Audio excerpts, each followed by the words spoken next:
Vamos a empezar, ¿vale? No vamos a hablar mucho, que luego nos enrollamos. Y, bueno, en primer lugar, lo que sí me gustaría a todos es daros las gracias por venir. Ya sabéis que esto no es posible sin vosotros, sin vosotras. Y la verdad que lo que estoy viendo es un público fiel, incluso aumentando este público.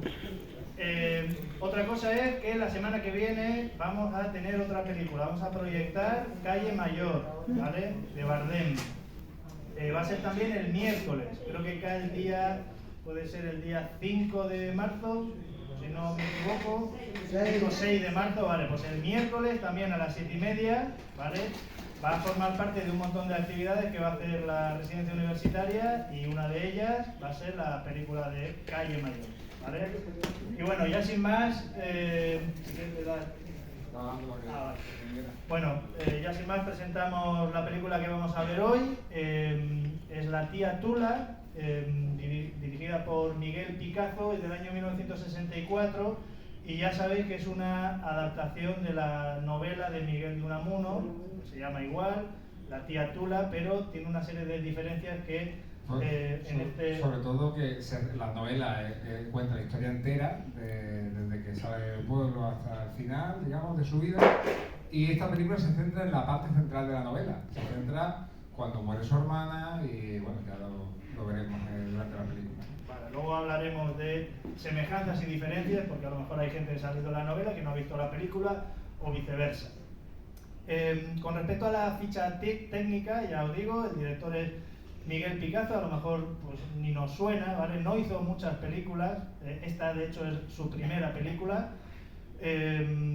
Luego el guión también, él es participante en el guión junto con 2 o 3 personas más. El reparto, me voy a centrar solamente en 2 de los principales, que es la que hace de tía Tula, ¿no? Aurora Bautista, que ya era famosa en su momento. Era una actriz de teatro, sobre todo había hecho mucho teatro, pero también venía de hacer largometrajes y muy importante sobre todo con la productora de Cifesa. Cifesa era la productora del franquismo, más afín al franquismo, y lo que se quiso hacer en esos momentos era una especie de gran productora tipo Hollywood, ¿vale? Entonces ella venía de hacer ya películas como Santa Teresa, había interpretado a Juana la Loca, había hecho a Agustina de Aragón también.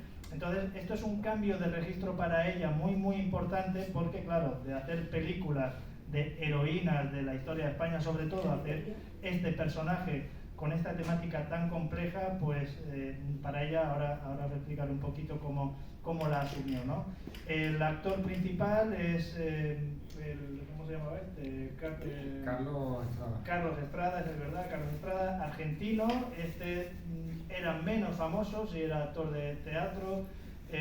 Y esta película es la que le va a dar además mucho... es que lo que buscaban era precisamente un actor apuesto, guapo, con porte, pero que no fuera conocido en ese momento en la época. Eso es. De hecho tiene esa mezcla, ¿no? De actor guaperas, pero tiene una parte ruda, ¿vale? Yo la verdad no lo conocía, a lo mejor de vista, a lo mejor en alguna película, pero no lo conocía. La productora es Surco Films. Nos va a recordar a la última película que proyectamos aquí, que se llamaba Surco. De hecho la carátula de la productora es la misma que la carátula de la película. Se agregó Ecofilms también. Y el productor ejecutivo aquí no aparece en los créditos porque tuvo problemas con la acreditación, y es Juan Miguel Lamet. Este era uno de los que solían aparecer mucho en el programa este de Qué grande es el cine, y es el productor de esta película. Es un dato muy poco conocido, pero bueno, es muy interesante. Yo voy a hablar de 2 cosas. Él, sobre todo, que es experto en censura, hablará del tema de la censura.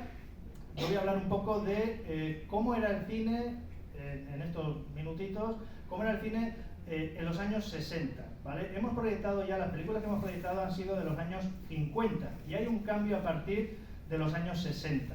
En los años 60 vamos a tener en España lo que se llama el nuevo cine español, ¿vale? Y el nuevo cine español intentó intentó dar un giro a cómo hacer películas, ¿vale? A cómo tratar los temas de las películas. Y curiosamente, aunque pueda parecer extraño, ese nuevo cine español partió del propio régimen franquista, ¿vale? Partió del propio régimen franquista, pero sirvió a los cineastas para hacer una crítica de la realidad, de lo que veían, de los temas de siempre, tratados de otra manera, y para hacer una crítica al sistema, pero, y esto es muy interesante, no utilizando, digamos, la realidad del franquismo, como vimos en la anterior película, hacer una crítica, sino que va a utilizar la literatura.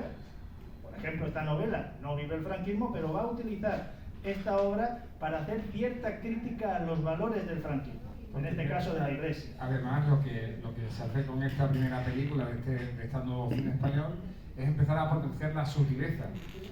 Las escenas, lo que cuentan, lo que vemos, ese mensaje es mucho más sutil que, por ejemplo, hoy en día vemos que esa sutileza en nuestro cine actual muchas veces se pierde. Los mensajes son directos, son cosas vistas, sin embargo aquí hasta tal punto la sutileza que luego veremos que hay algunas escenas censuradas porque eran demasiado sutiles. Exactamente. Ya os digo que los propios cineastas van a aprovechar lo que le ofrece el propio régimen para denunciar esas cosas. Si lo comparamos con lo que estaba ocurriendo en el cine europeo, en esos momentos, pues se está viviendo lo que se conoce como, a lo mejor el concepto si nos suena, ¿no? El nouveau, no soy francés ni pronuncio bien el francés, la nouvelle vague, la nueva ola, pero sí os sonarán a directores como Truffaut, por ejemplo, que hace, por ejemplo, la película esta que a mí me flipa mucho, Fahrenheit 451, o tenemos también a Ingmar Bergman en Suecia, que hace pues el Séptimo Sello, Persona, un montón de películas muy complejas. En Italia tenemos a Antonioni, en fin, son cineastas de referencia todavía hoy, y que a mí me parece que superar ese nivel pues es muy complicado. Y aquí pues se estaba abriendo a esta temática, y claro, como dice José María, tenían que calibrar muy bien si iba a pasar la censura, porque a cada cosa que hacían siempre había un censor, o bien militar, o bien eclesiástico, o bien político. En este caso no va a ser una censura política, como nos va a explicar nuestro compañero. Como básicamente la película nos viene a representar, es una oda sobre todo a la novela de Unamuno, pero también a la mujer virgen, mayor, esa figura de la época, y luego al concepto de familia y esos valores más antiguos que eran los que generaban una represión externa. O sea, la película intenta mostrarnos la represión desde el punto de vista interno de la familia y desde el punto de vista sexual, que vamos a ver también. Muy bien, en esa apertura va a jugar un papel importante alguien que ya hablamos en la última película, que es José María García Escudero, sí, el director de la Dirección General de Cinematografía, que era fascista, era de la Falange española, ¿no? Pero le va a dar un impulso, de hecho... Esto viene impulsado bien porque en ese momento Fraga comenzó con el plan nuevo, ¿no? Este que has comentado antes, y lo colocó ahí, ¿no? Y lo vimos en la última película, que precisamente esa última película que vimos, la de Surco, fue la que motivó todo el revuelo que lo cesaran, y fue elegido para liderar esta nueva ola de cine desde ese punto de vista, y se nota en la censura, que es una censura más light. De hecho hay escenas que vamos a ver que en otra época no hubiéramos visto. Exactamente.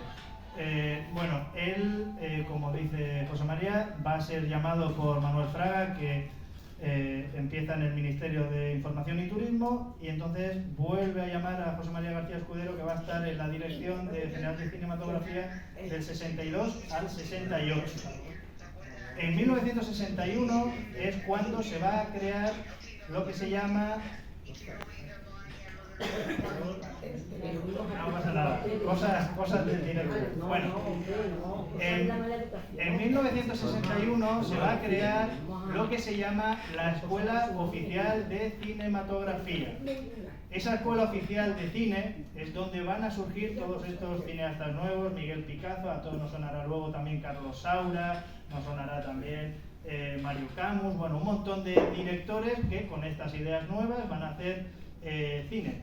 Esta Escuela Oficial de Cinematografía, es decir, era un centro de formación teórico y práctico de las artes de la cinematografía, había sustituido al anterior, digamos, que era el instituto, tenía ese nombre tan largo, el Instituto de Investigaciones y Experiencias Cinematográficas. Bueno, se crea la Escuela Oficial de Cinematografía y luego se va a convertir en lo que es la Facultad de Ciencias de la Información ya cuando muere Franco.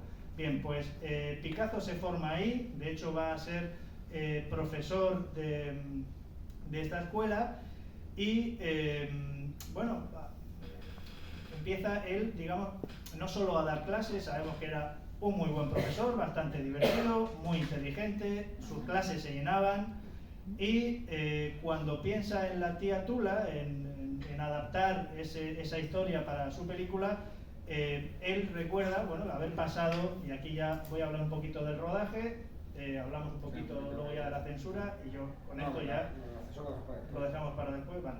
Bueno, él había pasado su juventud en Guadalajara, estudió allí, fue con su madre y entonces cuando decide adaptar la novela a su guión, con esos arreglos de algunos guionistas más, quiere trasladar esa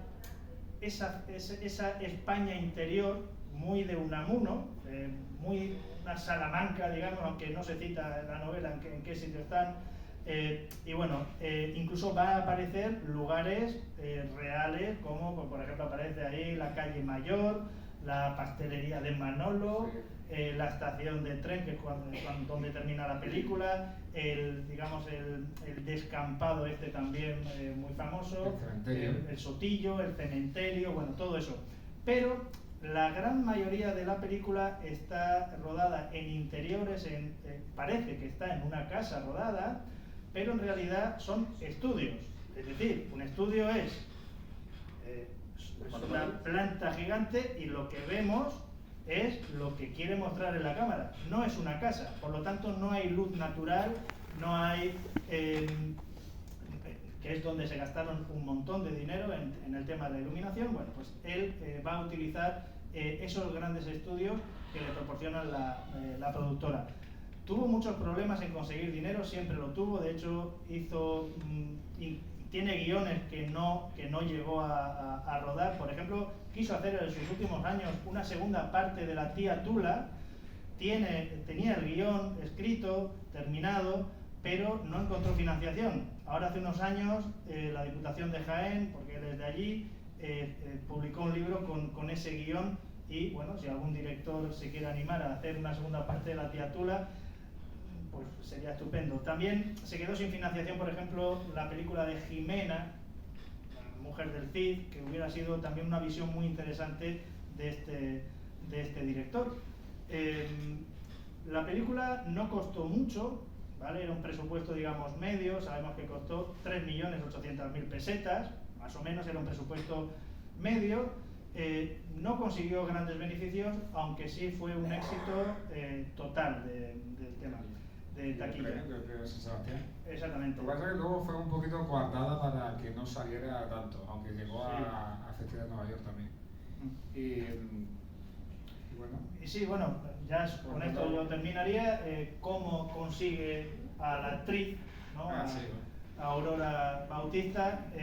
Lo recordaba ella, ya os digo que era muy famosa ya con todos estos personajes que había interpretado, y un buen día se le presenta Miguel Picazo, era profesor con 32, 33 años, muy jovencito, y cuando se plantea delante de esta estrella, Aurora Bautista, pues tendría en torno a los 35 o 36 años, un chaval. Entonces le dice que tiene un guión, que es una adaptación de una novela de Miguel de Unamuno, y que ha pensado en ella para interpretar el papel protagonista. No solo eso, sino que si no es ella, que claro, no se va a robar. Exactamente. Bueno, eso viene después. Primero se lo plantea, ella, claro, cuando ve que es jovencito, no lo conoce, es un director nuevo, pero había visto joven, no sabemos si guapo para ella, novela de Unamuno, Y bueno, total, que lee el guión y lo primero que pensó es que se asustó muchísimo por lo que vais a ver en esos años del año 64, pero luego lo vio de una forma positiva. Dijo, ostras, que puedo cambiar de registro en mi carrera profesional de actriz, porque es un papel completamente distinto a lo que había hecho hasta entonces y lo que se había hecho en cine hasta entonces. Entonces, pues nada, le dijo, mira, voy a hacer la película, pero no te puedo dar una fecha exacta, porque ahora me voy a ir a una gira por Latinoamérica en teatro. Y creo que va a durar por lo menos año o año y medio. Miguel Picazo dijo, yo voy a esperar lo que haga falta porque no hay tía Tula si no lo haces tú. Así que la película se esperó y durante año y medio ella hizo su gira, tenía ya esa obligación moral de rodar la película y bueno, pues ya cuando vuelve casada con un médico con pasta que además no quería que interpretara, le había dicho que dejara la interpretación, pero ella con esa obligación moral pues le pidió por favor que quería hacer esa película. Lo pasó mal durante el rodaje y durante el tema de los premios porque su marido la acompañaba siempre al rodaje, no le dejaba estar con sus compañeros, no le dejaba celebrar ni exponer la película allá donde fueran. No fue ni siquiera al Festival de San Sebastián. Ni fue al estreno de la película. Ni fue al estreno en la Madrid. La actriz vio su película en un pase normal, un día de día. Exactamente, fue al cine con su marido en un pase normal y eso fue lo que disfrutó de la película. Luego sí que es verdad que a partir de ahí la crítica ganó un montón de premios, ya os digo, y en ese Festival de San Sebastián que estaba el famoso director Nicolas Rey, que os sonará por la película 55 días en Pekín, era el presidente.